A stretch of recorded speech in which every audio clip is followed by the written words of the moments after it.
Kahit wala sa Pilipinas, sinihikayat ng Office of the Ombudsman si dating Congressman Zaldico na magsumite ng kontrasalaysay. Pagkakataon daw ito ni Ko para depensahan ng sarili sa akusasyong kumita siya umano mula sa flood control project sa Oriental Mindoro. May unang balita si Salima Refran. An order to file counter-affidavit was given to Elizalde Zaldi Esco, but the recipient refused to accept. Pinadalhan na ng Office of the Ombudsman si dating Bicol Party List Representative Zaldico ng utos para maghain na ng kanyang kontrasalaysay kaugnay ng 289 million peso na substandard umanong flood control project sa Nauhan Oriental, Mindoro. Inirereklamo si Ko at 17 iba pa na mga taga-DPWH at contractor na Sunwest Incorporated ng graft, malversation, falsification of public documents at paglabag sa Government Procurement Act. The last place or the last residence of former Congressman Ko was used in the delivery of the order, and yet the persons who received it on his behalf refused to accept the order. Hulyo pa wala sa bansa si Ko matapos magpaalam noon sa Kamara na magpapagamot sa Amerika bago tuluyang magbitiw sa pwesto bilang party list representative nitong Setyembre.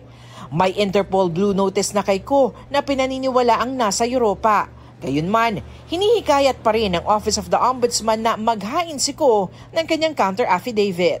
The Ombudsman has intelligence on his whereabouts, although we can expect na palipat-lipat po siya. This again is an opportunity for him to air his defenses. You can go to a Philippine embassy para po mag-swear in sa harap ng isang consul, and then that will be treated as if it was sworn in before a prosecutor, which is the actual process. Inaaral na lamang daw ng Office of the Ombudsman kung napaso na ba ang panahong dapat ay nakapaghain na si Ko ng kontrasalaysay para maituring in default na ito sa preliminary investigation. In default po kasi ang isang respondent, hindi siya nakapagbigay ng kanyang defense sa mga allegations laban sa kanya.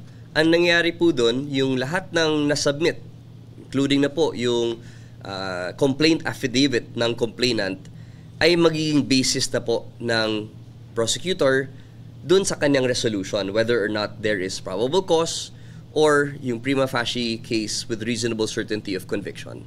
Samantala, 15 pang field investigators ang tinalaga ni Ombudsman Jesus Crispin Remulla para tumulong sa investigasyon. Kabuuang 30 field investigators na ang nakatutok sa flood control projects. Ito ang unang balita sa Salima Refran para sa GMA Integrated News.